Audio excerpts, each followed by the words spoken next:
Witam Was z tych monumentalnych, starożytnych ruin znajdujących się na greckiej wyspie Kerkyrze. Te wrota za mną jak nic przypominają monumentalne pałace minojskich konstrukcji, które znajdowały się na Krecie w epoce brązu. Dzisiaj właśnie opowiadać Wam będę o starożytnej Europie. Opowiem historię naszego kontynentu od mniej więcej 4000 lat przed naszą erą do zarania naszej ery, czyli do pierwszego roku. Te 4000 lat to niezwykła historia kształtowania się naszego kontynentu, który odmienił się kilkakrotnie na przestrzeni tych 4000-leci i ja będę starał się Wam te wszystkie procesy dzisiaj opowiedzieć. Będzie to takie bardzo przekrojowe, będę sięgał do różnych rejonów geograficznych, aby pokazać, jak to wszystko wpływało na siebie i jak kształtowała się starożytna Europa. I jak pod koniec tego filmu doszło do tego, że malutkie miasto znajdujące się w Italii, które zostało według legendy założone w 753 roku przed naszą erą, stało się panem całego świata u zarania pierwszego tysiąclecia naszej ery. Ale jak do tego doszło, jest to niesamowita historia z niesamowitymi zwrotami akcji. Historia starożytna jest niezwykle fascynująca. A jest to pierwszy odcinek z 5, które planuję zrobić na temat całej historii Europy. Pierwszy odcinek do pierwszego roku naszej ery, kolejny to będzie reszta starożytności do upadku Imperium Rzymskiego. Następnie kolosalny odcinek, na który już dzisiaj Was bardzo serdecznie zapraszam. Będzie to odcinek cała historia średniowiecznej Europy. Przekrojowo wszystkie elementy ważne europejskiej historii średniowiecznej omówione w jednym kolosalnym filmie. Następnie będzie wiek XVI i zamknę tą serię wiekiem XVII, bo wiek XVIII już mnie zbytnio nie interesuje. Pierwszą taką quasi-cywilizacją Europy była kultura Winka. Zlokalizowana na początku XX wieku na terenie Bałkanów i tam badaczy zachwyciło to, jak ci ludzie, którzy istnieli tam 8 do 6 tysięcy lat temu, jak oni byli bardzo rozwinięci zarówno gospodarczo, ponieważ znajdowano piękną ceramikę wytwarzaną przez ludność Winka, jak i na przykład doszli naukowcy do tego, że oni potrafili już obrabiać miedź, więc jakieś tam metalurgia miedzi w tym czasie bardzo odległym tam już istniała, więc była to naprawdę bardzo wysoko rozwinięta kultura. Nie wiemy, dlaczego zniknęła.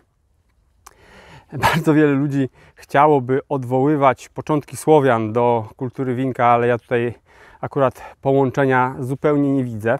Natomiast, co jest bardzo ciekawe, ludność tej kultury miała swoje pismo. Szczególnie dużo tabliczek glinianych znaleziono w Gradesznicy w Bułgarii i datuje się to pismo na 500 lat wcześniej niż pismo klinowe Sumerów.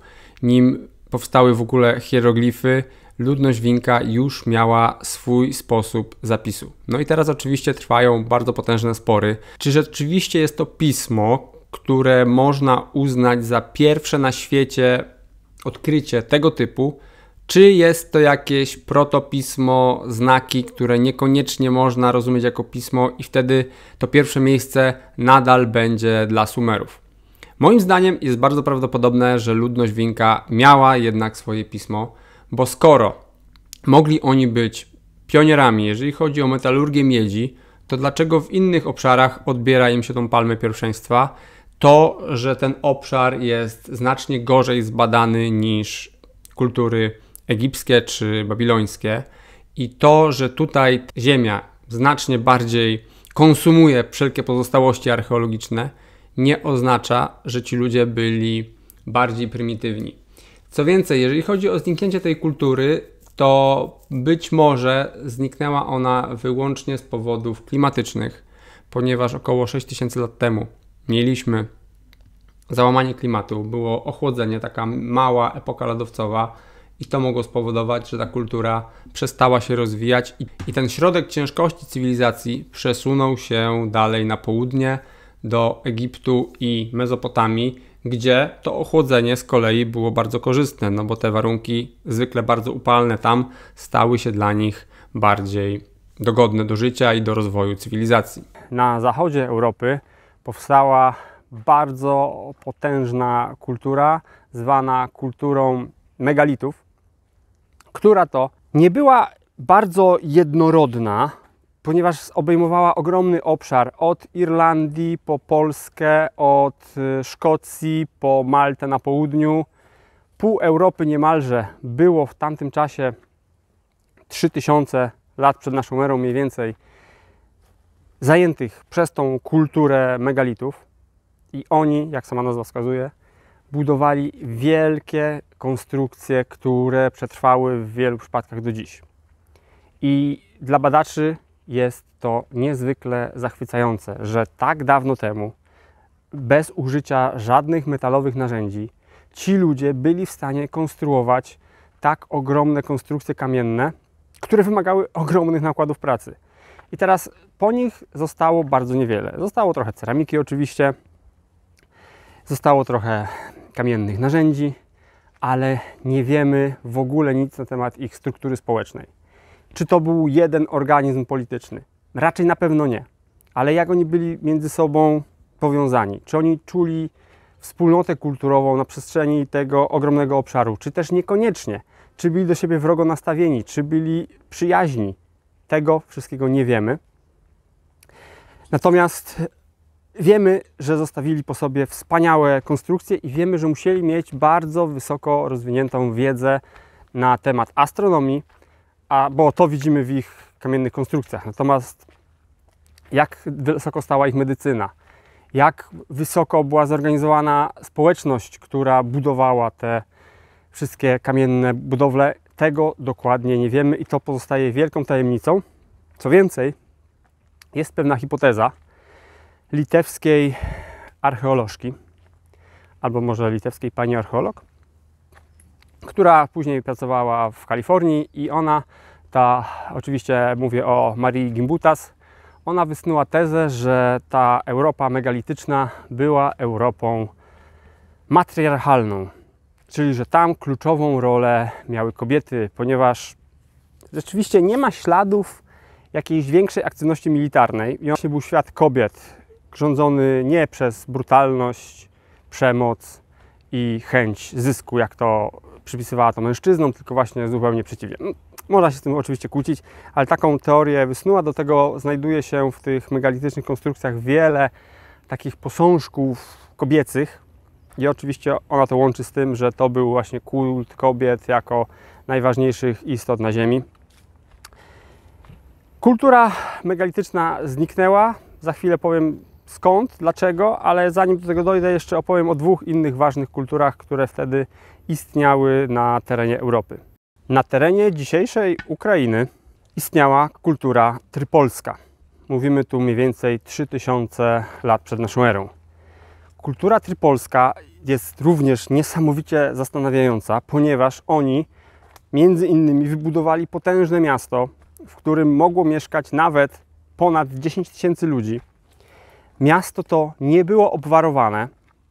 W ogóle ta kultura trypolska, która wybudowała to miasto, była bardzo niemilitarna. Tam jest bardzo mało znalezisk broni, a jeżeli ta broń jest, to równie dobrze może być uznana za narzędzia do polowania, a nie do narzędzia do zabijania innych ludzi. Więc jest to bardzo zastanawiające, że istniała tak ogromna kultura na granicy lasów i stepów, która nie parała się jakąś większą działalnością militarną. Co więcej, ludzie ci nie tylko mieli niezwykłe zamiłowanie do sztuki, ponieważ ich ceramika sprzed ponad 5000 lat nadal zachwyca swoim kunsztem wykonania, tym, że oni rzeczywiście poświęcili mnóstwo czasu na to, żeby te przedmioty codziennego użytku były piękne. Ponadto mieli na pewno też bardzo rozbudowane życie duchowe, ponieważ w ich osadach znajdują się świątynie, a w tych świątyniach mnóstwo figurek kultowych, szczególnie kobiecych. I tutaj znów wracamy do tego tematu, czy Maria Gimbutas ma rację, że Europa przedindoeuropejska była matriarchalna, ponieważ kultura trypolska zniknęła właśnie w kontakcie z najazdem ze wschodu ludów indoeuropejskich, czyli tak naprawdę nas. I na terenie Polski w tym czasie, na terenie Danii, częściowo Niemiec, mamy kulturę pucharów lejkowatych. Również bardzo ciekawą kulturę, która wykształciła swój niepowtarzalny styl, jeżeli chodzi o ceramikę, ale też są znaleziska wskazujące na to, że tam organizacja społeczna tych ludzi stała na dosyć wysokim poziomie i że to nie było tak, że to były jakieś hordy barbarzyńców, które ledwo wiązały koniec z końcem, tylko to naprawdę było społeczeństwo, które miało pewną świadomość, które miało pewną organizację między sobą, które wytwarzało produkty, które nie były tylko po to, żeby przeżyć z dnia na dzień, ale były wyrazem myślenia o sztuce, potrzeby piękna, postrzegania świata w sposób nie tylko materialny, ale też duchowy. Ponadto byli oni też wyjątkowo rozwinięci technologicznie. We wsi Bronocice w województwie świętokrzyskim znaleziono niewielką wazę, na której znajduje się pierwsze na świecie przedstawienie wozu, czy w Polsce 5,5 tysiąca lat temu, bo tak datowana jest ta waza. Wynaleziono koło i stąd dopiero ten wynalazek rozpowszechnił się po innych częściach świata. Dowody akurat w tej sprawie są jednoznaczne. Nigdzie wcześniej nie ma przedstawień pojazdów kołowych. To jest pierwsze na świecie takie przedstawienie. Mamy wóz, 4 koła i te widełki u góry to jest miejsce do mocowania wołu, który by ten wóz ciągnął. A po lewej prawdopodobnie mamy pole uprawne. Tak więc bardzo odległa kultura z epoki kamienia na terenie Polski była na tyle zaawansowana, że posiadała już wozy kołowe. Więc zobaczcie, jak wiele historii naszej ziemi my nie znamy.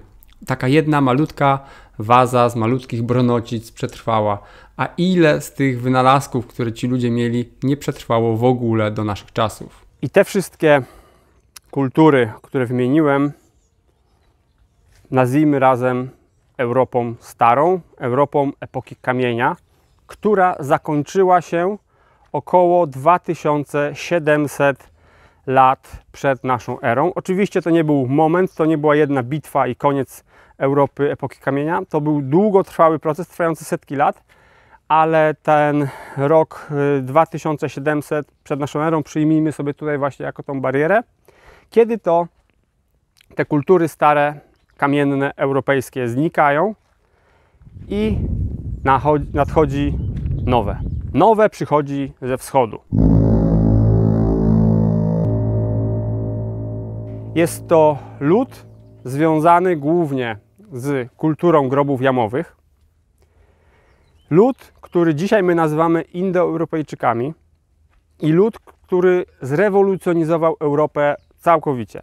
Mianowicie Indoeuropejczycy nie dość, że dzisiaj genetycznie ponad 90% haplogrupy Y, którą mają Europejczycy, właśnie jest indoeuropejska, to zdominowali też całą Europę politycznie i kulturowo. Mamy ślady oczywiście tego, że staroeuropejczycy przetrwali, tak, ale jest ich bardzo niewielu i co więcej, mamy raczej przekazy o tym, że to kobiety zostały zachowane i kobiety staroeuropejskie przetrwały, a mężczyźni raczej byli przez tych indoeuropejskich najeźdźców mordowani. Taka ciekawostka tutaj, może jeżeli nie widzieliście mojego filmu o genetyce, to Wam wtrącę, że ja mam właśnie haplogrupę Y staroeuropejską. Pochodzę od tych właśnie ludzi sprzed najazdu Indoeuropejczyków. W dzisiejszej Europie najwięcej takich ludzi jest na Sardynii, bo to jest taka wyspa dosyć mocno wyizolowana i tam tych staroeuropejczyków jest dzisiaj najwięcej. A zrobiłem sobie badania genetyczne i trafiło się, że ja również mam haplogrupę Y, tą właśnie staroeuropejską. Jeżeli chcielibyście sobie zrobić badania, no to zapraszam do linku, jest w opisie do tego filmu.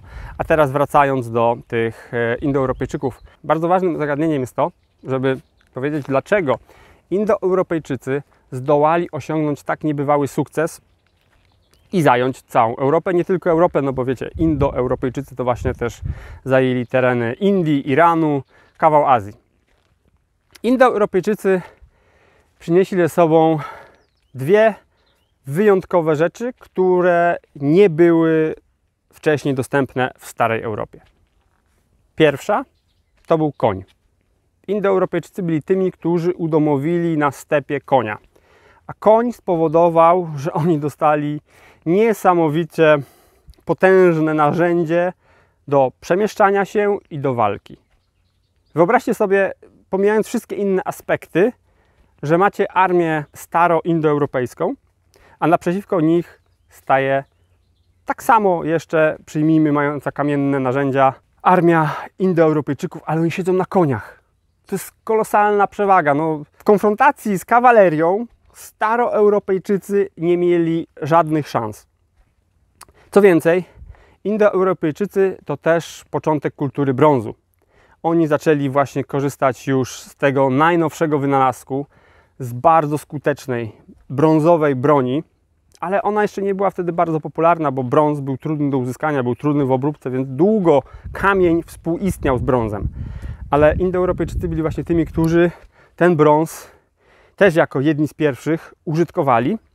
No i wreszcie Indoeuropejczycy przynieśli wraz z sobą inną organizację społeczną.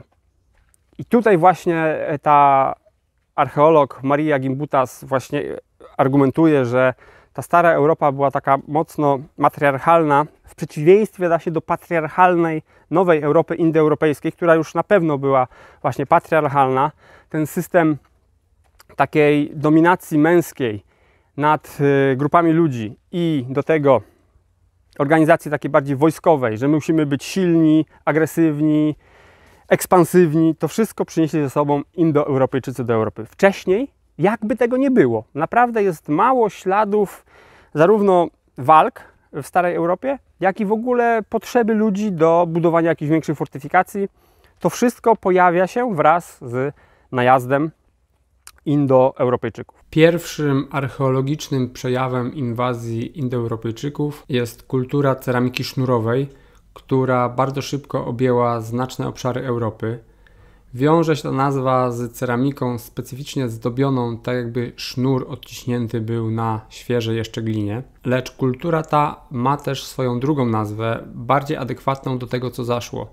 Mianowicie jest to kultura toporów bojowych, bo tutaj archeolodzy znajdują nadzwyczaj duże ilości uzbrojenia, szczególnie właśnie toporów bojowych, w grobach przedstawicieli tej kultury. Także potwierdza to, co powiedziałem wcześniej, że Indoeuropejczycy jako mocno zmilitaryzowany, zupełnie inny lud najechali Europę i tutaj wprowadzili nowe porządki. I teraz Indoeuropejczycy później będą dzielić się na wszelkie ludy, jakie dzisiaj mamy w Europie, czyli Celtowie są Indoeuropejczykami, Germanie, Słowianie, Bałtowie, ludy mieszkające w Italii, ludy greckie. To też wszystko będą Indoeuropejczycy. Jedyny istotny lud nieindoeuropejski, jaki przetrwał do dziś w Europie, to Baskowie. A ta ciekawa mapa pokazuje współczesne rozmieszczenie baskijskich, staroeuropejskich genów. Jak widać, na Półwyspie Iberyjskim jest ich sporo, natomiast po drugiej stronie Pirenejów już praktycznie wszystko genetycznie jest kompletnie zdominowane przez Indoeuropejczyków. Ten niebieski kolor oznacza poniżej 10% staroeuropejskich genów, podczas gdy ten żółty to jest 40% około. Indoeuropejczycy przynieśli ze sobą również język. Język indoeuropejski, który jest teraz panującym właściwie na świecie, ponieważ angielski między innymi też jest językiem indoeuropejskim. Więc te języki wszystkie są do siebie podobne. Nawet pamiętajcie, że stary indyjski hindi jest również bardzo podobny do języków indoeuropejskich. Jest bardzo dużo tych samych słów, które właśnie dawno temu natchnęły badaczy na to, że tu jest coś na rzeczy, że te ludy z północnych Indii są powiązane jakoś z Europejczykami. Nie wiedzieli jak, ale zobaczyli podobieństwo językowe, więc musieli jakiś pomost znaleźć. I znaleźli. Rzeczywiście to wspólne indoeuropejskie dziedzictwo stepowe. Okazało się, że właśnie część tych ludzi wyemigrowała na południe do Indii aż, a część zajęła Europę. Również Indoeuropejczycy przynieśli ze sobą system wierzeń, który będzie później obecny praktycznie we wszystkich kulturach europejskich. Mianowicie wiara w takiego głównego Boga, który włada niebem, który włada piorunami, Tutaj u Słowian oczywiście jest Perun, u Germanów mamy Tora, u Greków mamy Zeusa, u Rzymian mamy Jowisza, u Celtów mamy Taranisa, a w starych indyjskich kulturach jest to Indra. Także to jest dosyć powszechne, podobna mitologia. I ci Indoeuropejczycy najpierw w Europie rysują się jako kultura ceramiki sznurowej. Później, 1000 lat później mija i mamy kolejne kultury indoeuropejskie. Taką główną, która zajmowała dużą część Europy, to była kultura pól popielnicowych i częścią tej kultury była nasza polska kultura łużycka, którą bardzo dawni badacze chcieli utożsamiać z prasłowianami. Że tutaj zobaczmy, mamy tą rozwiniętą kulturę epoki brązu, która buduje grody i która ma trochę cech wspólnych ze Słowianami. Między innymi to, że oni przeprowadzali kremację swoich zmarłych. Dzisiaj wiemy, że Słowianami oni być nie mogli, aczkolwiek w jednym swoim filmie mówię o tym, jakie połączenie pomiędzy kulturą łużycką a Słowianami może być istniejące i do tego filmu Cię zapraszam, a tymczasem wracając do starożytnej Europy. W tym czasie też mamy na południu pierwszą taką już bardzo rozwiniętą cywilizację europejską, mianowicie kulturę minojską, która to głównie istniała na Krecie, ale też na różnych innych wyspach Morza Śródziemnego mieli swoje przyczółki i to rzeczywiście była taka pierwsza duża cywilizacja, przez duże C można by napisać, istniejąca w Europie. Warto w tym miejscu zaznaczyć, że kulturę minojską i tą cywilizację stworzyli jeszcze ludzie sprzed inwazji indoeuropejskiej. To ich wyspiarskie położenie spowodowało, że oni mogli zachować tam swój komponent etniczny, że tak powiem, i dopiero później zostaną zdominowani przez indoeuropejskich Mykeńczyków. Lecz ta kultura, ta cywilizacja minojska bardzo szybko, w sposób bardzo dramatyczny się zawaliła. A zawaliła się dlatego, że około 1600 roku przed naszą erą była jedna z największych eksplozji wulkanicznych w czasach w ogóle historycznych. Mowa oczywiście o wybuchu wulkanu Thera na Santorini. W ogóle ta wyspa została zmieciona praktycznie z powierzchni ziemi i prawdopodobnie to jest przyczyna tego, że kultury śródziemnomorskie mają tą świadomość Atlantydy, że może sobie istnieć pewna cywilizacja, która nagle znika z dnia na dzień, bo na Santorini istniały domy, istniały może nawet pałace kultury minojskiej. I to wszystko zniknęło w momencie wybuchu Tery. To był tak kolosalny wybuch, że nie tylko zniknęła ta wyspa praktycznie z powierzchni ziemi, stała się takim lejem po bombie dzisiaj i tam zostały takie małe wysepki wokół. Natomiast wywołało to przede wszystkim na początku wielkie trzęsienie ziemi i tsunami. I teraz zobaczcie sobie, kultura minojska istniejąca na Krecie, oddalonej niewiele ponad 100 km od Santorini, została praktycznie w ciągu jednego dnia zmieciona z powierzchni ziemi. No bo ona koncentrowała się na morzu. To była kultura bardzo morska. Oni czerpali swoje bogactwo, swoją żywność głównie z morza. I nagle oni stoją na brzegu morza i widzą, że nadchodzą kilkudziesięciometrowe fale tsunami. I te fale oczywiście spenetrowały ląd na wiele setek metrów, jak nie kilometrów, tam gdzie pozwalał ten ląd. Zmiotły wszystko. Pozabijały ludzi, zniszczyły statki, domy. Cywilizacja zawaliła się z dnia na dzień. Co gorsza, nie mając statków, oni teraz nie mogli się komunikować, a oni istnieli właśnie na bazie.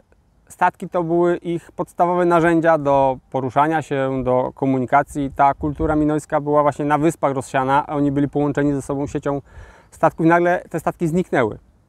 Więc ucięte zostały wszelkie połączenia handlowe między nimi. Kłączenia społeczne, już nie mówiąc o tym, tak jak wspomniałem wcześniej, że mnóstwo ludzi, większość tych ludzi zginęła w trakcie tego wybuchu. A następnie kolejną konsekwencją, już bardziej długotrwałą, była zima wulkaniczna. Ilości popiołu, które zostały wyrzucone do atmosfery wraz z wybuchem Tery, spowodowały ochłodzenie klimatu i na początku kilka lat trwającą zimę wulkaniczną, a później jeszcze przez wiele dekad ochłodzenie klimatu, co też było czynnikiem bardzo niekorzystnym dla mieszkańców basenu Morza Śródziemnego. Więc ta wielka eksplozja, która była zupełnie od nich niezależna, oni nie wiedzieli, że ta Tera sobie w tak ogromny sposób eksploduje na środku Morza Egejskiego. Ta wielka eksplozja spowodowała, że kultura minojska na Krecie ostatecznie upadła i została podbita około 1450 roku przed naszą erą przez kulturę mykeńską, która później po tym wybuchu rozkwitła na terenie Grecji kontynentalnej. I Mykeńczycy byli właśnie takim kolejnym tutaj istotnym elementem cywilizacjotwórczym na terenie starożytnej Grecji. Przejęli oni od Minojczyków koncepcję budowania wielkich pałaców, które również pełniły funkcje obronne. Wokół tych pałaców skupiały się warsztaty rzemieślników, z czego słynęli Mykeńczycy. Ich rzemiosło stało na najwyższym poziomie w basenie Morza Śródziemnego w owym czasie. Oczywiście chodzi tutaj głównie o metalurgię brązu, ponieważ jest to szczyt epoki brązu, więc ta broń oraz pancerze brązowe u Mykeńczyków stały naprawdę na bardzo wysokim poziomie i oni eksportowali to w całym basenie Morza Śródziemnego. Ponadto wytwarzali oni wspaniałą biżuterię, złotą i srebrną, i tak samo jak Minojczycy, tak samo Achajowie, którzy tworzyli cywilizację mykeńską, polegali przede wszystkim na handlu morskim. Mykeńskie szlaki handlowe sięgały bardzo daleko na południe i na wschód. Oczywiście wszystkie zakątki wschodnie Morza Śródziemnego były przez nich spenetrowane, ale najbardziej zachwycające jest to, jak daleko płynęli oni na zachód, ponieważ są pewne dowody, że przekraczali cieśninę gibraltarską i następnie kierowali się na północ do Brytanii, gdzie od ludności jeszcze preceltyckiej kupowali cynę, a także najprawdopodobniej przez cieśniny duńskie dopływali nad Bałtyk, gdzie od ludności kultury łużyckiej kupowali bursztyn. Jednakże bursztyn mógł trafiać do nich również szlakiem lądowym przez na przykład Dolinę Wisły i dalej przez Bramę Morawską aż do Grecji. Co ciekawe, używali oni pisma linearnego, tak się ono nazywa, natomiast było ono użytkowane tylko do celów administracyjnych. Nie ma żadnych poematów, nie ma listów miłosnych, nie ma listów dyplomatycznych, tylko takie sztywne urzędowe zapisy były tym pismem sporządzane. Tacy pragmatyczni byli owi Achajowie, którzy stworzyli cywilizację mykeńską. Współczesna kulturze mykeńskiej była na południu Europy kultura Otomani Fizeszabony ze swoim centrum na Węgrzech, stąd ta dziwna nazwa, ale ludność tej kultury również przekroczyła Karpaty na północ i na Podkarpaciu i w Małopolsce znajdują się zabytki tych ludzi. Byli oni również bardzo sprawnymi rzemieślnikami, wytwarzali brąz, handlowali z Mykeńczykami, co do czego nie ma żadnych wątpliwości, a co więcej budowali też potężne kamienne fortece, czego przykładem jest to zdjęcie. To jest rekonstrukcja muru, bardzo taka skromna rekonstrukcja na razie, wykonana na górze Zyndrama w Małopolsce. Kilkaset lat później, kiedy już te kultury Morza Śródziemnego jakoś uporały się z tym wielkim, katastrofalnym wybuchem na Santorini, doszło do bardzo istotnej inwazji, która zmieniła na pewno wschodnią część basenu Morza Śródziemnego. Mianowicie inwazji ludów morza. Dzisiaj do końca nie wiadomo, kim dokładnie były poszczególne ludy wymienione na przykład w kronice Ramzesa w Egipcie. Lecz można powiedzieć na pewno to, że byli to ludzie, którzy wyemigrowali gdzieś z terenów wschodnich Bałkanów najprawdopodobniej, być może z terenów również współczesnej Grecji. Ich przewagą było to, że posiadali już żelazne uzbrojenie i to był właśnie początek epoki żelaza i oni byli jednymi z pionierów użytkowania żelaza do celów militarnych, które dawało im z kolei wielką przewagę nad cywilizacjami epoki brązu, więc te ludy morza. Nie wiadomo dlaczego dokładnie dokonały najazdu, czy tylko to posiadanie żelaza dało im taką pewność siebie, taką przewagę, że chcieli ją wykorzystać, czy może były jakieś inne czynniki. Niektórzy naukowcy wskazują, że mogła tam być jakaś wielka susza, która spowodowała tą migrację na południe. Inni pokazują, że być może jakiś napór z kolei ze strony stepu spowodował, że te ludy Bałkanów postanowiły wyemigrować. Tak czy inaczej, faktem pozostaje, że uderzyli oni na Mykeńczyków, na tą cywilizację, która wcześniej zniszczyła cywilizację minojską. Uderzyli oni na Chetytów, którzy zajmowali teren dzisiejszej Turcji, a mówimy tu przede wszystkim o tej Anatolii, gdzie oni stworzyli potężne imperium Chetytów, które walczyło nawet z Egiptem, a teraz zostało bardzo mocno osłabione przez atak ludów morza. Zaatakowali oni Palestynę. Do dziś mamy nazwę właśnie Palestyna od Filistini, czyli ludzi, którzy należeli do tej grupy ludów morza i którzy wtedy tam przybyli, zdobyli ten teren i zostali tam na kolejne wieki. I wreszcie ludy morza atakowały też Egipt, ale Egipt sobie jako jedyny poradził z nimi, był w stanie odeprzeć tą inwazję, aczkolwiek kosztowało ich to bardzo wiele wysiłku militarnego i właśnie wspomniany przeze mnie Ramzes tutaj bardzo mocno walczył z tymi ludami morza. I tu mamy końcówkę XIII wieku, początek XII wieku przed naszą erą. Ta inwazja ludów morza świadczy też o tym, o czym wspominam nieraz w swoich filmach, niejako przy okazji, że to nie jest tak, że cywilizacje w tamtym czasie istniały tylko na południu, tylko Mykeny, Chetyci czy Egipt czy Babilon to były miejsca, gdzie istniały zorganizowane społeczności, gdzie istnieli królowie, gdzie istnieli politycy, którzy prowadzili swój lud do jakichś celów. Absolutnie nie. Te ludy morza, tylko dlatego, że niepiśmienne, wcale nie były znacznie gorzej zorganizowane. To były naprawdę dobrze zorganizowane armie, które posiadały floty, które były w stanie mierzyć się z największymi potęgami tamtych czasów. I ta historia północnej Europy właśnie w tych czasach XIV, XIII, XII wiek przed naszą erą jest niesamowicie tajemnicza, ale niezwykle ciekawa, ponieważ mamy pewność, że istniały wtedy tutaj zorganizowane struktury polityczne, które organizowały tysiące, jeżeli nie nawet dziesiątki tysięcy ludzi do wspólnych działań.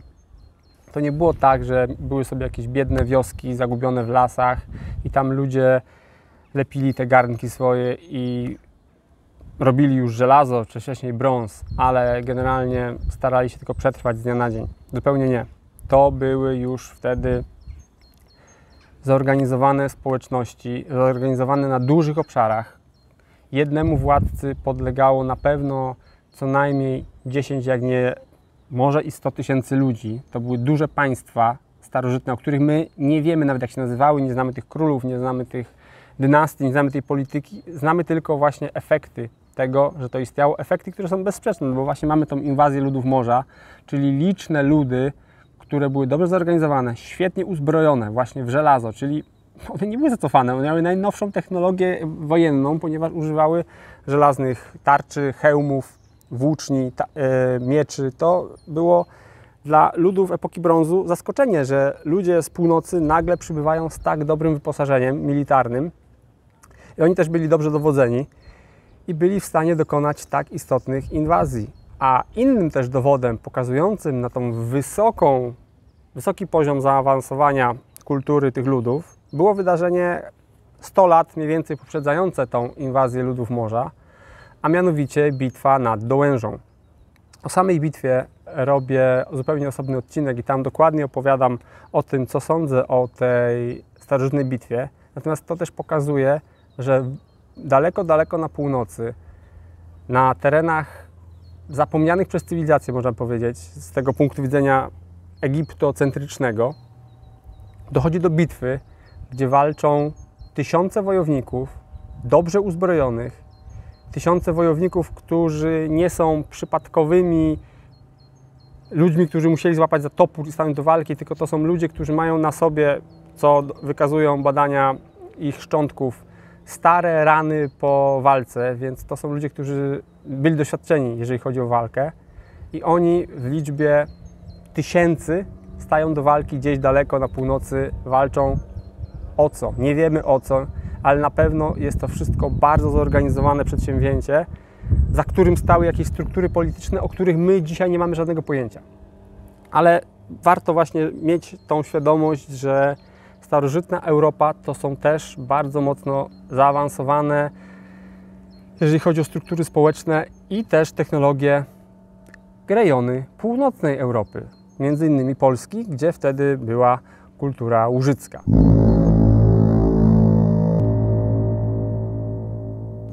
Po inwazji ludów morza na południe następują w Europie tak zwane ciemne wieki, ponieważ znika jakakolwiek wyższa cywilizacja z Grecji.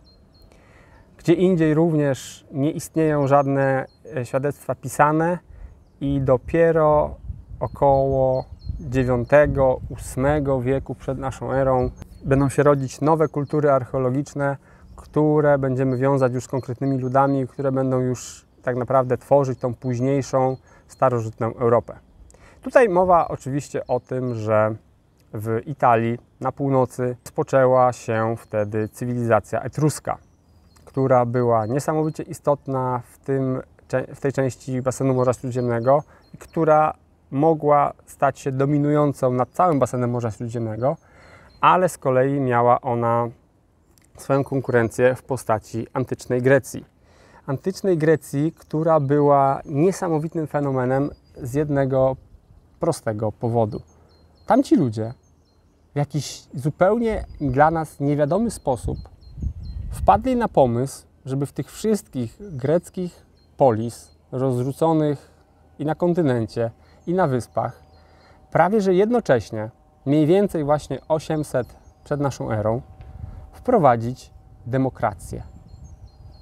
Ustrój, który wcześniej nie mamy dowodów, żeby gdziekolwiek istniał, ale na pewno jest bardzo naturalny dla Homo sapiens, więc to nie było bardzo odkrywcze, żeby taki system rządu wprowadzić, ale oni zrobili to na dużym obszarze, praktycznie równocześnie, i podobne zasady sprawowania władzy widzimy wtedy w Grecji. I to jest bardzo ciekawe, że ten eksperyment z demokracją tam został rozpoczęty w sposób jak gdyby taki odgórny, można powiedzieć, że ktoś jak gdyby przyszedł, albo oni wszyscy się zebrali w jednym miejscu, ustalili to i potem tak robili. Niesamowite. Faktem jest, że ta demokracja wtedy tam powstała i istniała przez kolejne wieki, inspirując mnóstwo innych ludów dookoła, bo później też ta demokracja grecka zainspirowała przecież Etrusków. Była też dużą inspiracją dla Rzymian, którzy też generalnie chcieli dosyć mieć demokratyczne społeczeństwo, ale to im zupełnie nie wyszło. W tym miejscu chciałbym bardzo mocno zwrócić uwagę na różnicę pomiędzy antyczną demokracją a współczesną demokracją. Te dwa systemy w ogóle do siebie nie przystają, moim zdaniem. Mówienie dzisiaj o demokracji, no to Grecy chyba przewracają się w grobach, ponieważ tamta demokracja miała w sobie to, co jest bardzo istotne. To znaczy ludzie, którzy podejmowali decyzje, byli później za te decyzje też odpowiedzialni. Czyli ci wolni mężczyźni w danym polis, którzy mieli na tyle pieniędzy, że byli w stanie iść na wojnę, jeżeli oni o wojnie zdecydowali, to na tą wojnę szli. A nie było tak, że jakieś gołodupce bez grosza przy duszy decydowały sobie o jakiejś wojnie, a na tą wojnę szedł kto inny zupełnie. To było właśnie bardzo powiązane decyzja z jej wykonaniem, więc te ich decyzje były znacznie bardziej wyważone, przemyślane i oni wiedzieli, że biorą za nie odpowiedzialność. Taka demokracja rzeczywiście budowała poczucie jedności tej społeczności, w przeciwieństwie do tego, co mamy dzisiaj. VII wiek przed naszą erą, narodziny Celtów, kultura halsztacka, która wtedy rozwija się w centralnej Europie, rozprzestrzenia się bardzo szybko, szczególnie na zachód i później będzie właśnie związana stricte z Celtami, jednym z najważniejszych ludów starożytnej Europy.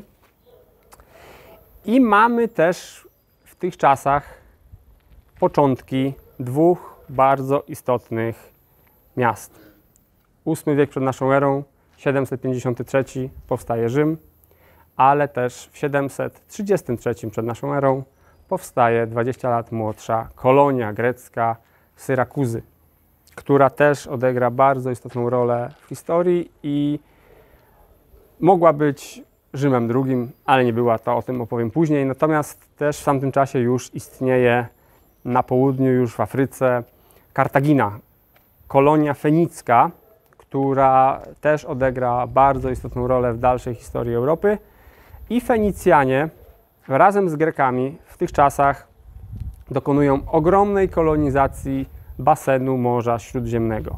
Fenicjanie kolonizują głównie południową Hiszpanię, to jest taki ich główny cel, Afryka i południowa Hiszpania, natomiast Grecy kolonizują całą resztę, czyli Italię, Bałkany, aż tam po Krym, aż po północne wybrzeża Morza Czarnego, gdzie też one były bardzo intensywnie kolonizowane przez Greków. Zaczyna się epoka wielkiej kolonizacji, która odciśnie bardzo istotne piętno na kulturowym obrazie przede wszystkim Europy, ponieważ ta grecka kultura została rozsiana wtedy po całym basenie Morza Śródziemnego. Fenicjanie, którzy z nimi trochę konkurowali, byli tymi, którzy między innymi pływali wtedy do Wielkiej Brytanii, do Wysp Brytyjskich, pływali też do Skandynawii. To są już w tamtych czasach połączenia handlowe pomiędzy z jednej strony właśnie basenem Morza Śródziemnego, a dalekimi ludami północy, gdzie tam dokonywał się handel. Przede wszystkim oni kupowali cynę, bursztyn. Około VI-V wieku przed naszą erą rozpoczyna się bardzo istotny proces, to znaczy ekspansja Germanów, którzy to z terenów południowej Skandynawii przez Jutlandię zaczynają wlewać się na teren dzisiejszych północnych Niemiec, na teren naszego Pomorza i zajmują tereny coraz istotniejsze. Docelowo zajmą całą Polskę, całe Czechy, dużą część Słowacji, teren Niemiec praktycznie cały. Te wszystkie tereny będą zajęte przez Germanów, którzy stopniowo przez setki lat, wylewając się, można powiedzieć, z tej południowej Skandynawii, będą zajmować te tereny. Wreszcie docieramy do VI wieku przed naszą erą, w którym to doszło do też bardzo, bardzo kluczowego wydarzenia dla przyszłości świata w ogóle, ponieważ w 530 roku umiera Cyrus Wielki, ginie walcząc ze scytyjskim plemieniem Saków, królową Tomiris, i oni to kończą żywot tego wielkiego wojownika, który stworzył największe imperium na świecie, jakie do tego czasu istniało. Imperium perskie będzie teraz istnieć przez kolejne 200 lat i będzie wpływać na cały świat, w tym bardzo istotnie na Europę, a w szczególności będzie bardzo istotnie wpływać na Grecję, która do tej pory rozwijała się bardzo bujnie, która, jak wspomniałem wcześniej, dokonała ogromnej kolonizacji basenu Morza Śródziemnego, a teraz będzie pod wielką presją ze strony swojego wschodniego sąsiada, który to oczywiście, jak przystało na tytuł królów Persji, czyli byli oni królami królów, oni nie uznawali, żeby ktokolwiek nie uznawał ich zwierzchnictwa. I dlatego nie mogli sobie pozwolić na to, żeby jakaś tam mała Grecja była sobie samodzielna, rządzona w ogóle w sposób jeszcze dla nich absurdalny, czyli demokratyczny. Więc będzie to V wiek, będzie serią wojen z Grecją. Natomiast wcześniej Dariusz, władca perski, postanowił w 513 roku przed naszą erą zapanować nad Wielkim Stepem. No bo też nie mógł sobie pozwolić na to, że przecież tacy Scytowie, którzy to wcześniej przecież zabili Cyrusa Wielkiego, będą sobie niezależnym ludem na wielkim stepie, więc zorganizował kolosalną wyprawę. Przeprawił się przez Bosfor, podbił sobie Traków, którzy tam byli w dzisiejszej Bułgarii i ruszył na północ, przeprawił się przez Dunaj, żeby pokonać Scytów. Scytowie, widząc jego wielką armię i wiedząc, jak wielkie odległości są do pokonania, zachowali się w sposób bardzo sprytny. Unikając walnej bitwy, wciągali go coraz głębiej w step, aż wreszcie jego armia wycieńczona otrzymała od Scytów poselstwo. To poselstwo było bardzo proste, lecz Persowie w swojej zarozumiałości nie byli w stanie go zrozumieć. Mianowicie Scytowie dali im kilka strzał, żabę i mysz. I Persowie odebrali to, że właściwie Dariusz, król perski, odebrał to jako oddanie mu nieba w postaci strzał, morza, wody w postaci żaby i ziemi w postaci myszy. Natomiast Scytom chodziło o to po prostu, że jeżeli nie uciekniecie jak myszy albo nie wskoczycie do morza jak żaby, to tymi strzałami was zniszczymy. I finał był taki, że najeżdżani przez zwinnych, konnych wojowników scytyjskich Persowie zostali tak wycieńczeni, że musieli dokonać odwrotu i żadnego podboju wielkiego stepu nie było przez Dariusza i pozostał on niezdobyty przez kolejne setki lat. Właściwie wielki step dopiero zjednoczyli Mongołowie. V wiek jest zdecydowanie wiekiem dominacji greckiej nad Morzem Śródziemnym, mimo że cały czas byli mocno napierani ze wschodu przez Persów. Oczywiście pierwsza inwazja, bardzo słynna, która miała miejsce w 490 roku. Persowie wylądowali w Attyce, tam natknęli się na armię głównie ateńską i doszło do słynnej bitwy pod Maratonem, gdzie zostali pokonani, zepchnięci jak gdyby z powrotem do morza. Później, 10 lat później, znowu wielka armia, już teraz nie desantowa, ale lądowa, która przez cieśninę Bosfor przeprawiła się do Europy i szła od północy na Grecję, została zatrzymana przez Spartan i innych Greków pod Termopilami, ale to oczywiście została zatrzymana na niedługi czas. Ci Grecy tam przegrali, następnie Ateny zostały zdobyte, spalone przez Persów, ale to nie wystarczyło, żeby pokonać Grecję, ponieważ ich wielka flota została niedługo później pokonana pod Salaminą przez flotę grecką, więc Persowie bez wsparcia floty byli w bardzo trudnej sytuacji, szczególnie jeżeli chodzi o zaopatrzenie. Musieli się wycofać, został tam tylko namiestnik perski, który miał spacyfikować resztę oporu, a rok później, 479 rok, pod Platejami zjednoczeni Grecy pokonują tego perskiego namiestnika i wyzwalają Grecję od Persów. I to zmaganie będzie trwało przez kolejne dziesięciolecia, ale Ateny tutaj zdobędą bardzo istotną rolę, która pozwoli im stworzyć Imperium Ateńskie. To był taki ateński związek morski, który łączył różne miasta w wspólnej walce przeciwko Persom. I oczywiście nie chodziło tylko o miasta, które znajdowały się na terenie Grecji, ale też liczne wyspy i przede wszystkim miasta będące w zachodniej części Azji Mniejszej, bo tam te greckie polis były bardzo szeroko rozsiane i one też chciały walczyć przeciwko Persom. I ten V wiek przed naszą erą to jest właśnie bardzo istotne zmaganie się tutaj Greków z Persami, ale też niekoniecznie z Persami tylko, bo często też Sparta stawała po stronie Persów. Świetnym tego przykładem była wojna peloponeska. 437 rok przed naszą erą. Kerkyra, wyspa, na której teraz się znajduje, miała swoją kolonię, Epidamnos, kilkaset kilometrów na północ stąd, na terenie dzisiejszej Albanii. Kolonia ta miała problem z lokalnymi plemionami iliryjskimi, ale że miasto matka nie była skłonna jej pomóc, poprosili oni o pomoc Korynt. Koryntianie zobaczyli w tym swoją szansę na poszerzenie swoich wpływów w tym rejonie i wysłali pomoc. Kerkyra, widząc, że Korynt miesza się w jej sprawy, wysłała do Epidamnos teraz swoją flotę i wojsko, by wypędzić intruzów z Peloponezu. Doszło do wojny między Koryntem i Kerkyrą, a kiedy na północ ruszyła koryncka flota, została rozgromiona przez mieszkańców Kerkyry w bitwie morskiej w 433 roku, a następnie po stronie Kerkyry stanęły także Ateny. Korynt, czując się w tej sytuacji bardzo osaczony, wezwał na pomoc Spartę.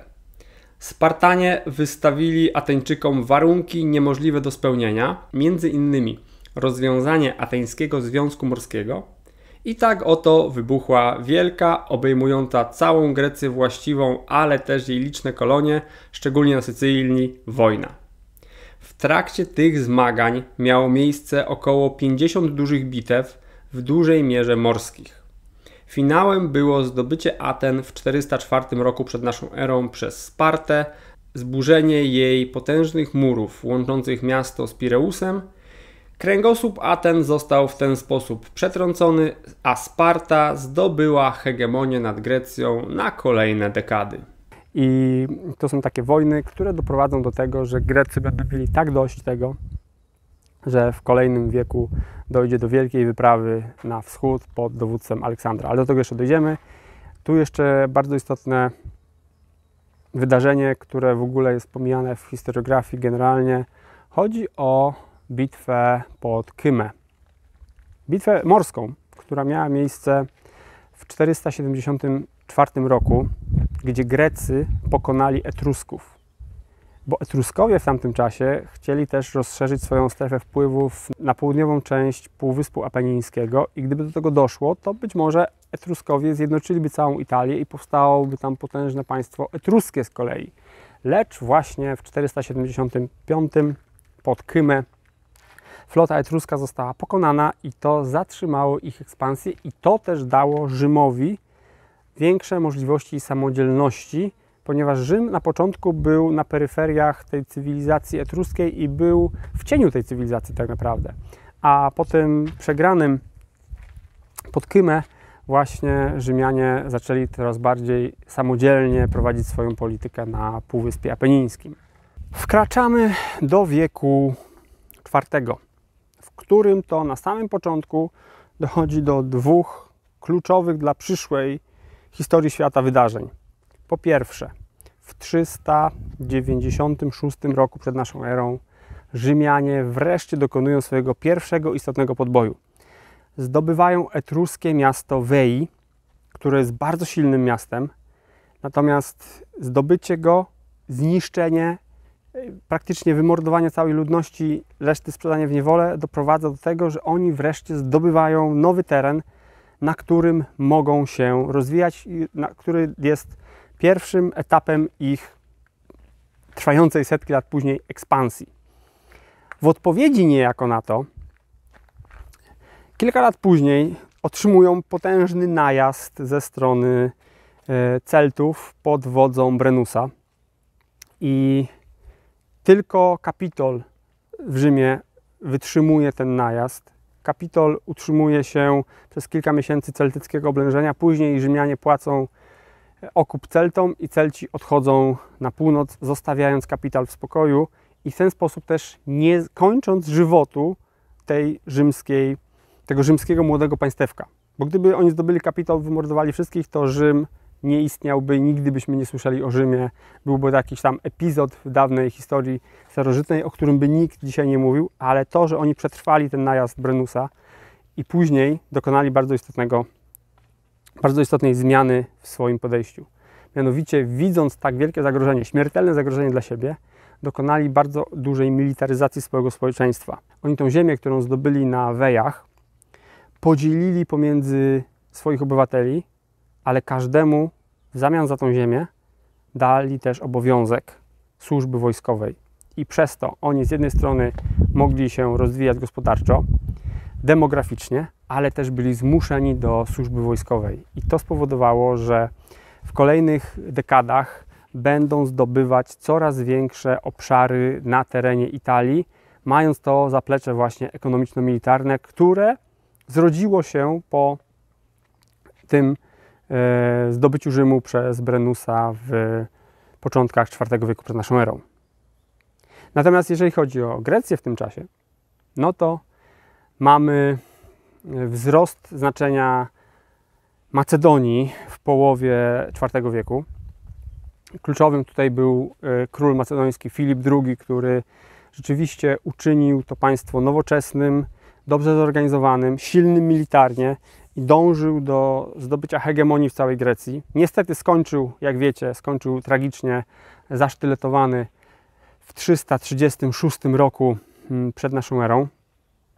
To była taka parada, w której wyrocznia powiedziała mu: strzeż się rydwanu, więc on, uważając bardzo, szedł pieszo, natomiast został zasztyletowany nożem, który miał właśnie na swojej rączce wygrawerowany rydwan, więc jednak dopadło go ta przepowiednia.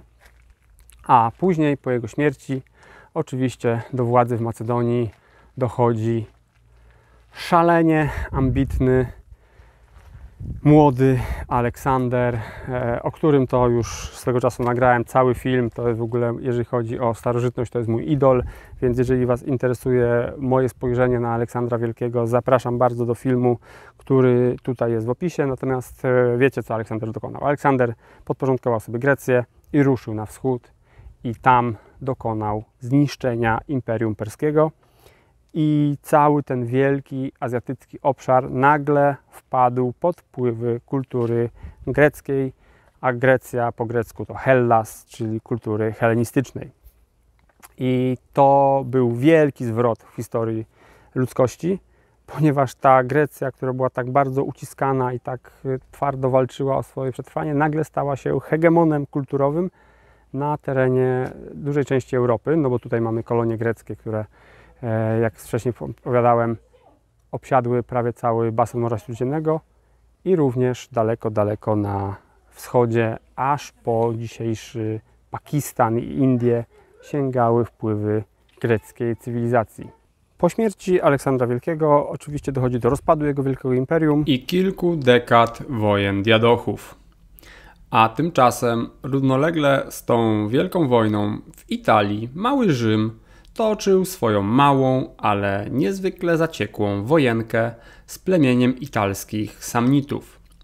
W 321 roku przed naszą erą wydawało się, że upadek Rzymu jest już bliski. W wąwozie kaudyjskim armia rzymska została osaczona przez Samnitów i miała do wyboru śmierć albo kapitulację. Rzymianie wybrali hańbę. Zostali rozbrojeni, upokarzająco rozebrani z wszelkiej odzieży i puszczeni do domu jedynie w przepaskach na biodra. Rzymianie ponownie zrobili to, co było ich największą zaletą. Wyciągnęli wnioski ze swojej porażki i 17 lat później zakończyli wojnę z Samnitami zdecydowanym zwycięstwem. Nie trzeba dodawać, jaką brutalnością, jak zwykle, wykazali się w stosunku do pokonanych przeciwników. Tymczasem w Grecji prym wiedzie wciąż Macedonia. I ta Macedonia poaleksandryjska, że tak powiem, będzie dominować nad Grecją przez kolejne dekady. Natomiast mówimy oczywiście o III wieku już naszej ery, który to jest teatrem dla kilku bardzo ciekawych wojen, które teraz postaram się Wam w skrócie omówić, żeby oczywiście, bo o każdej z tych wojen można gadać przez godziny. To są fascynujące wojny. Natomiast chodzi mi tutaj przede wszystkim o obie wojny punickie.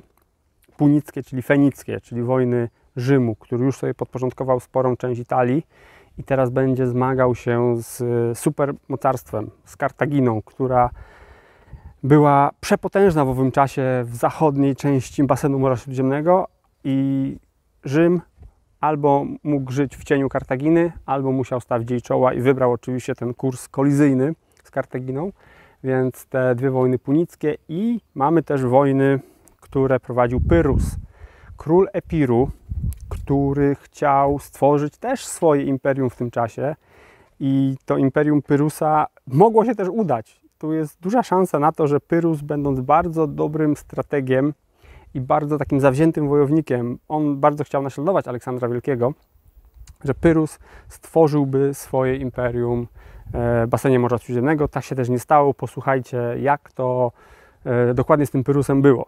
Jako 18-letni młodzieniec brał udział w największej bitwie III wieku. Pod Ipsos w Azji Mniejszej starły się tam wielkie armie diadochów. Pyrrhus, mimo że wykazał się niezwykłą odwagą w tej batalii, nie mógł odwrócić jej losów. Antygon, który był wodzem, poległ, a wraz z nim większość jego armii. Później przez 3 lata Pyrrhus był nawet królem Macedonii, jako że był dalekim kuzynem Aleksandra Wielkiego, ale został z tego stołka wyrzucony przez Lizymacha, jednego z diadochów. Szukając nadal chwały wojennej, hegemon Związku Epirskiego udał się do Wielkiej Grecji, jak wówczas nazywano południową Italię, gdzie było pełno miast założonych przez Greków jeszcze wiele stuleci wcześniej. Miały one teraz wielki problem z rosnącym w siłę Rzymem, więc Pyrrhus stanął na czele armii, która mimo że kilkakrotnie zwyciężyła z Rzymianami, nie była w stanie ich jednak pokonać. Stąd też powiedzenie Pyrrhusowe zwycięstwo, czyli sukces, który mimo że okupiony dużymi stratami, nie przynosi żadnych efektów pozytywnych. Nie będąc w stanie pokonać ostatecznie Rzymu, Pyrrhus wraca z powrotem do Grecji, aby spróbować odbić dla siebie Macedonię. Najpierw chciał sobie uporządkować sprawy w Grecji. W Argos doszło do dosyć niespodziewanego wybuchu niezadowolenia z przebywania tam Pyrrhusa i tutaj właśnie ten wielki dowódca w zgiełku, w ścisku i w chaosie, jaki panował w bitwie miejskiej, zginął w 272 roku. Śmierć Pyrrhusa była wspaniałą wieścią dla Rzymian, którzy teraz właśnie przystąpili do oblężenia Tarentu i zdobyli to kluczowe miasto południowej Italii, a już 8 lat później rozpoczęli pierwszą wojnę z Kartaginą. Toczyła się ona głównie na Sycylii, ale po wyparciu z niej Kartagińczyków Rzymianie wylądowali nawet w Afryce po raz pierwszy w swojej historii. Tam ich armia została pokonana przez Ksantiposa ze Sparty, a resztka uciekających Rzymian utonęła w morzu podczas sztormu. Mimo tego niepowodzenia, Rzym podpisał z Kartaginą bardzo dla siebie korzystny pokój w 241 roku przed naszą erą, który poza Sycylią, która stawała się pierwszą prowincją rzymską, dawał im także pokaźne sumy okupu od przegranej Kartaginy, która dodatkowo nie mogła się teraz rozwijać terytorialnie na Sycylii. I to z kolei spowodowało w kolejnych dekadach, że Kartagina skupiła swoją uwagę na Półwyspie Iberyjskim, a tam szybko doszło do zatargu pomiędzy miastem Sagunt, zaprzyjaźnionym z Rzymem, a plemieniem iberyjskim, które było pod opieką Kartaginy. Iberyjczycy poskarżyli się Hannibalowi na postępowanie Saguntańczyków, którzy ich najechali i dalej już niewiele trzeba było. Kartagina stanęła po stronie swoich podopiecznych, uderzyła na Sagunt, za Saguntem stanął Rzym i w ten oto sposób rozpętała się druga wojna punicka. Jakby nie było, obie strony i tak do tego starcia się przygotowały od lat, szykując swoje armie. Druga wojna punicka jest niezwykłym przykładem na to, jak Rzym potrafił swoją początkową, totalną klęskę przekuć w wielkie zwycięstwo. Kiedy Hannibal przekroczył Alpy, zwyciężył 3 wielkie bitwy z Rzymianami. Nad rzeką Trebią, nad jeziorem Trazymeńskim i później jeszcze zmiażdżył ich pod Kannami. Mimo to byli oni w stanie zmobilizować kolejne tysiące ludzi do walki i ostatecznie pokonać Kartagińczyków.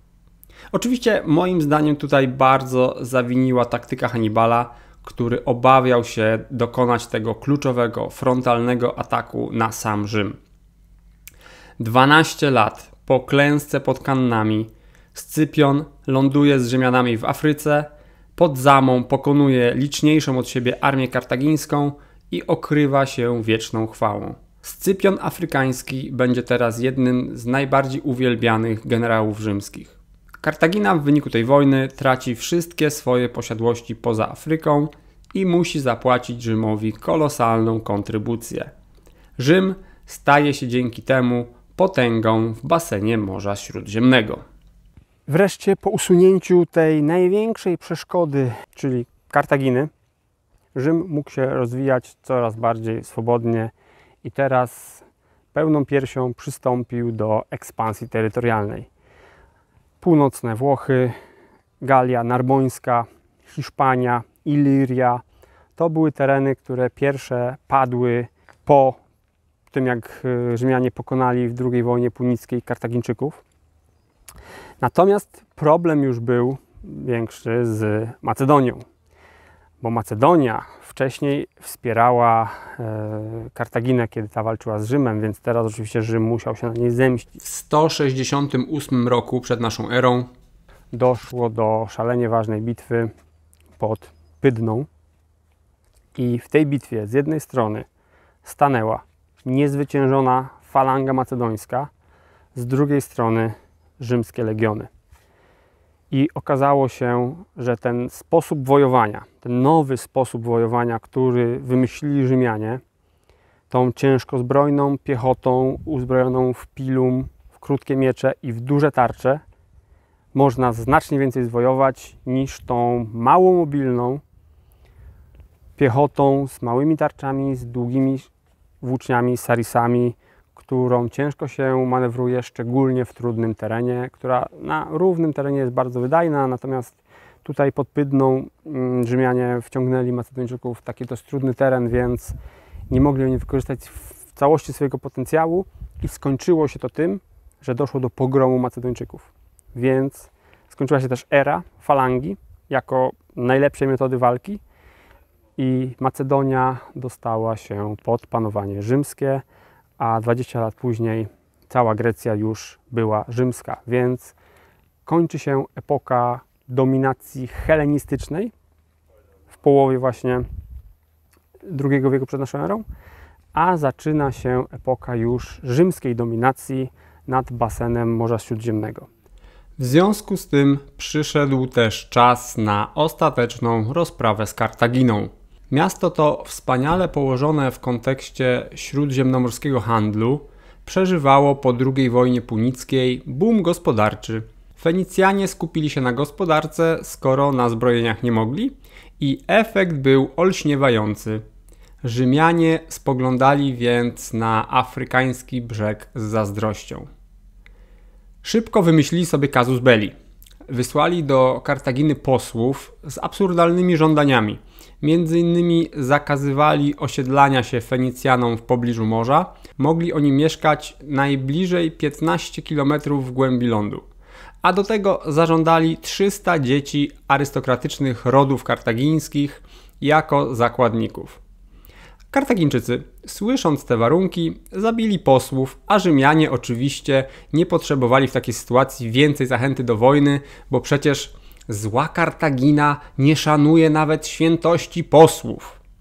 Do tego w Rzymie w owym czasie żył sławny Marek Porcjusz Katon, który każde swoje przemówienie w Senacie kończył sentencją: ceterum censeo Carthaginem esse delendam.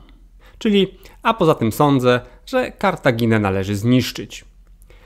Rzymianie, pewni zwycięstwa, przystąpili do oblężenia Kartaginy w 149 roku przed naszą erą, lecz nieudolność dowódców spowodowała, że mimo przytłaczającej przewagi Rzymianie ponosili tylko coraz większe straty.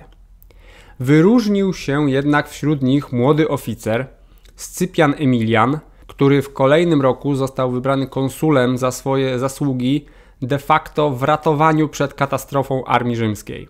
Kiedy objął on dowodzenie, wreszcie doprowadził to oblężenie do końca. W 146 roku Kartagina została zdobyta, a następnie zburzona, teren po niej zaorano i Senat zakazał jakiegokolwiek osadnictwa na jej terenie. To jest tylko jeden z setek przykładów barbarzyństwa Rzymian w ich dziejach. Później Rzymianie wyprawili się dalej na wschód i doszło do bardzo długiej i bardzo zaciekłej wojny z królem Pontu, Mitrydatesem VI. Zanim doszło do tej wojny, w 133 roku przed naszą erą zmarł ostatni król Pergamonu, Atallos III, a w swoim testamencie zapisał on całe swoje królestwo Republice Rzymskiej. Tak więc w dość łatwy sposób zdobył bogate tereny zachodniej Azji Mniejszej. A to z kolei bardzo nie spodobało się ambitnemu królowi Pontu, Mitrydatesowi. Poczekał na odpowiednią okazję i uderzył, ale do tego tematu wrócę za chwilę, bo ten niezwykle szybki rozwój terytorialny Rzymu doprowadził do kolosalnych napięć wewnętrznych, ponieważ z jednej strony mieliśmy ludzi, którzy czerpali z tego podboju ogromne korzyści i których apetyt na władzę rósł niesamowicie.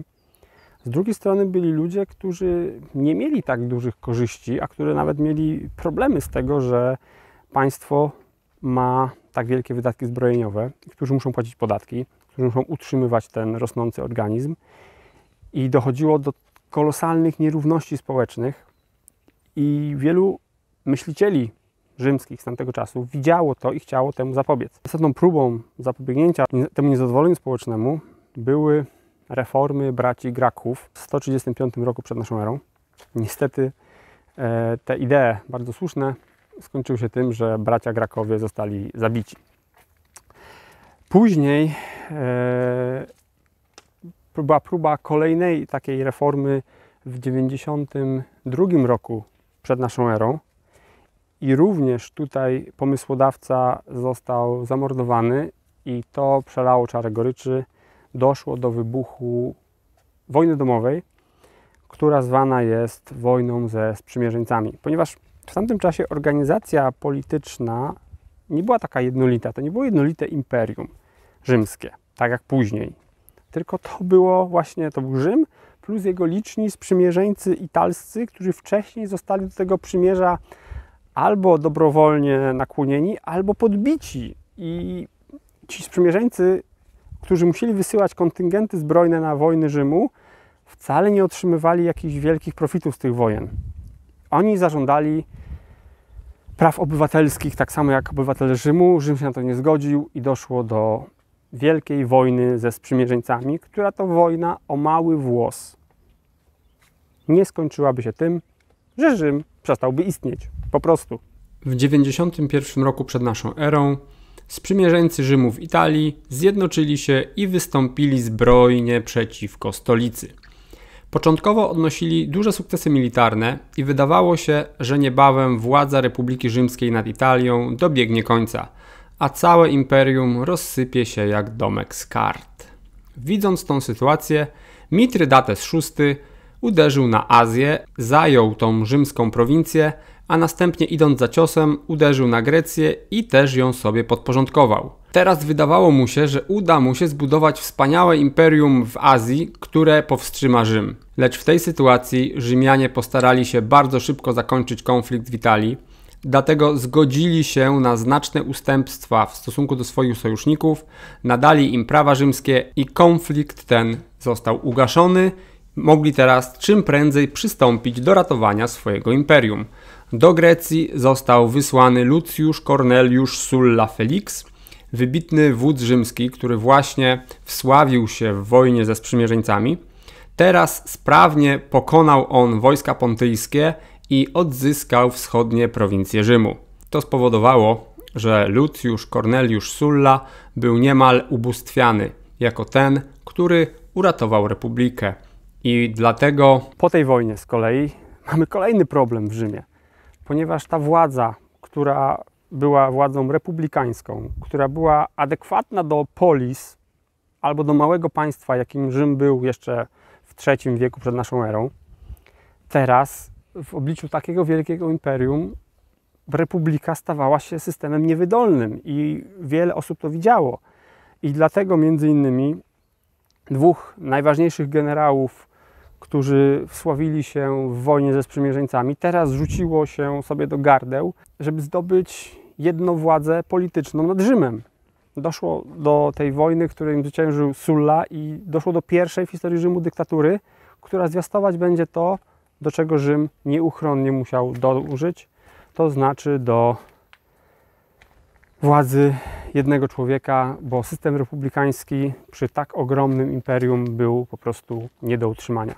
Bo ambicje ludzkie nie znają granic. Kiedy Sulla walczył w Grecji, drugi sławny generał z wojny ze sprzymierzeńcami, Mariusz, dokonał przewrotu w Rzymie i przejął pełnię władzy nad republiką. Sulla pospiesznie powrócił z Grecji i pokonał Mariusza. Od 82 do 79 roku przed naszą erą władał Rzymem jako dyktator, robiąc przy tym czystki polityczne. Po 3 latach ustąpił i przeszedł na emeryturę, lecz zmiany, jakie zaszły w Rzymie w ostatniej dekadzie, były już nieodwracalne. Polityczne podziały były potężne i precedens, jakim była dyktatura Sulli, nie mógł zostać bez echa. Do tego dochodziła jeszcze chęć zemsty za morderstwa, których dokonał dyktator, i w efekcie stronnictwo Mariusza opanowało Hiszpanię, a Quintus Sertonius stanął na czele tego teraz niezależnego państwa.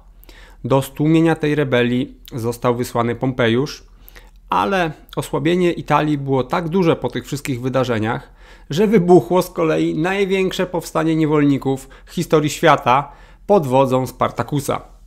Armia powstańców w szczytowym momencie miała nawet 120 000 ludzi i pokonywała rzymskie oddziały. Żeby ugasić ten wielki pożar, który wybuchł w Italii, Rzymianie potrzebowali 2 krwawe lata. Jednak wreszcie Marek Licyniusz Crassus tego dokonał, a Pompejusz, który triumfalnie powrócił z Hiszpanii po poskromieniu buntowników tamże, wcale nie chcieli oddać władzy w Rzymie. W ten sposób republika, mimo że formalnie istniała, stała się de facto monarchią, choć absolutnie nikt tego nie mógł tak nazwać, bo Rzymianie mieli uczulenie na samo słowo król. Do władzy dochodzi w tym czasie także ambitny Juliusz Cezar i tworzy się tak zwany triumvirat, czyli władza 3, którzy umawiają się, że będą kontrolować wszystko, co dzieje się w Rzymie, ale fasadowo ma to cały czas wyglądać jak republika. Cezar otrzymuje namiestnictwo nad Narbonną, dzisiejszą południową Francją.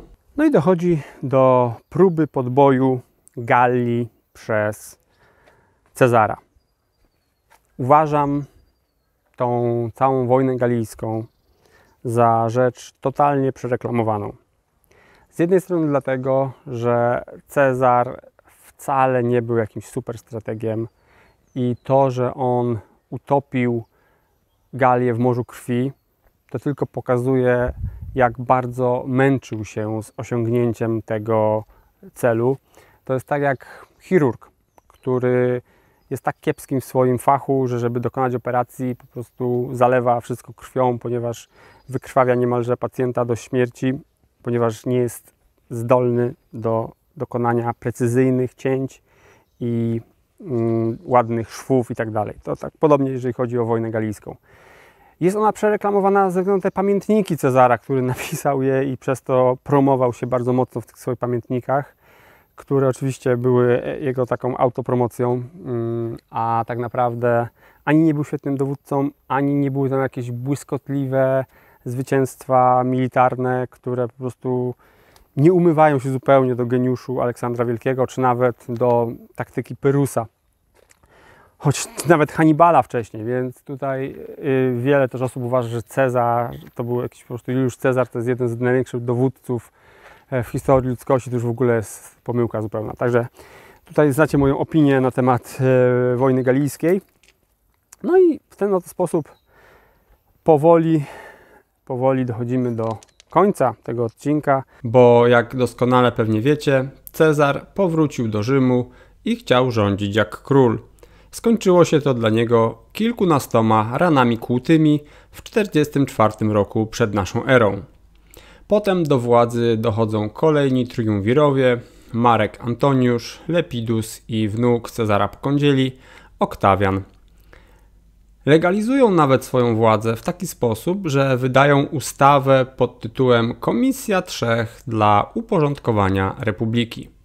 Jednak znowu ambicje biorą górę nad rozsądkiem, triumvirat szybko się rozpada, dochodzi do kolejnej wojny domowej, która kończy się dopiero bitwą morską pod Actium w 31 roku przed naszą erą, w której to Marek Antoniusz i Kleopatra ponoszą klęskę, a w następstwie tych wydarzeń Oktawian zostaje okrzyknięty obrońcą republiki, przyjmuje tytuł Augusta i jako princeps, czyli pierwszy wśród obywateli, sprawuje rządy nad państwem, jednak cały czas zachowując republikańskie pozory. Pod koniec I wieku przed naszą erą następuje dalsza ekspansja terytorialna Republiki Rzymskiej. Przyłączono prowincje alpejskie, podbito dalsze terytoria w Hiszpanii, a także nastąpiła ekspansja w kierunku Dunaju. Powstają tutaj takie prowincje jak Recja, Noricum i Pannonia. W ten sposób Rzym wszedł w bezpośrednie sąsiedztwo z plemionami germańskimi, co będzie kładło się cieniem na jego dalszej historii. Teraz tylko na koniec wspomnę pamiętną wyprawę Publiusza Quintiliusza Varusa w głąb Germanii we wrześniu 9 roku przed naszą erą. Został on tam otoczony w lesie teutoburskim i cała jego armia, czyli 3 pełne legiony, została wycięta w pień przez Cherusków. Dla Rzymian był to kolosalny szok. Oktawian, kiedy dowiedział się o tym, co się stało, zawołał: Vare legiones rede, czyli Varusie, oddaj moje legiony. Wydarzenie to zatrzymało ekspansję Rzymu na terenie Germanii i z pewnością zmieniło bieg historii Europy. I w taki to sposób powoli dochodzimy do końca historii Europy w starożytności, odcinek 1. Opowiedziałem o tym, jak to się stało, że te dawne epoki kamienia, cywilizacje, kultury epoki kamienia zostały zniszczone przez najazd Indoeuropejczyków. O tym, jak Indoeuropejczycy zmienili oblicze Europy, jak wprowadzili nowe rozwiązania zarówno w myśli politycznej, jak i w technologii wojskowej, jak i kulturowo. Wprowadzili dużo nowych elementów. Jak później Europa zawaliła się ponownie po wybuchu wulkanu Terra i po najeździe ludów morza, który później nastąpił. I jak później odrodziły się nowe narody, nowe kultury, nowe cywilizacje, które stopniowo musiały ustąpić rosnącej w bardzo dramatycznych okolicznościach potędze Rzymu. I teraz kończymy na tym przełomie epok, na 1. roku naszej ery. Tak więc teraz rzućmy jeszcze okiem na mapę. Jak wyglądała Europa 2000 lat temu? Na północy w Brytanii mamy celtycką dominację. Panują tutaj takie plemiona jak Dumninowie, Icenowie, Brytowie czy Kaledończycy. Germanie, szczególnie po zmasakrowaniu Celtów w Galii przez Cezara, stają się najważniejszym etnosem centralnej Europy. W przyszłości usłyszymy o Swebach, Cheruskach czy Markomanach. Na terenie dzisiejszej Polski mieszkają germańscy Wandale, którzy rozwijają się bezpiecznie z dala od rzymskiej ekspansji. Dalej na wschód, w lasach dzisiejszej Białorusi i Ukrainy, mieszkają prasłowianie, archeologicznie uchwytni jako kultura zarubiniecka. Na południe od nich stepem rządzą konni Sarmaci, a na Bałkanach, w łuku Karpat, panują potężni Dakowie, z którymi Rzym będzie musiał w przyszłości stoczyć ciężką wojnę. Afryka jest praktycznie opanowana, szczególnie po aneksji Egiptu w 30 roku przed naszą erą, natomiast na wschodzie znajduje się przeciwnik, którego Rzymianie nie będą w stanie pokonać – Imperium Partów. W kolejnym odcinku opowiem właśnie o istnieniu Rzymu, o tym, jak on wpłynął na całą Europę, jak odcisnął swoje piętno i co Rzymianie spieprzyli, że to ich wielkie imperium upadło pod ciosami, no właśnie, czyimi. O tym wszystkim będzie w kolejnym odcinku historii Europy. Zapraszam bardzo serdecznie, a ja jeszcze na koniec przejdę i pokażę Wam te wspaniałe mykeńskie drzwi do pałacu, które tutaj mnie urzekły w tym zamku w Kasiopii na wyspie Kerkyra. Natomiast bardzo istotna informacja dla tych, którzy dotrwali do końca. Jeżeli chcielibyście odwiedzić Kerkyrę, to ja Wam bardzo mocno polecam jedno miejsce, które jest to wspaniała domowa restauracja, w której możecie w niesamowitej atmosferze, z niesamowicie przyjaznymi ludźmi, Grekami, spożyć wspaniałe greckie jedzenie. W ogóle Kerkyra słynie z wspaniałego jedzenia. Zostawiam Wam też w opisie link do apartamentów prowadzonych przez bardzo sympatyczną Polkę, gdzie możecie się zatrzymać, więc dla tych, których Kerkyra i greckie wyspy interesują, zostawiam te informacje, a teraz na koniec jeszcze pokażę Wam taki piękny widok, który mam teraz przed sobą. Tutaj za mną są góry Albanii, zatoczka i oczywiście piękne Morze Jońskie. Do zobaczenia.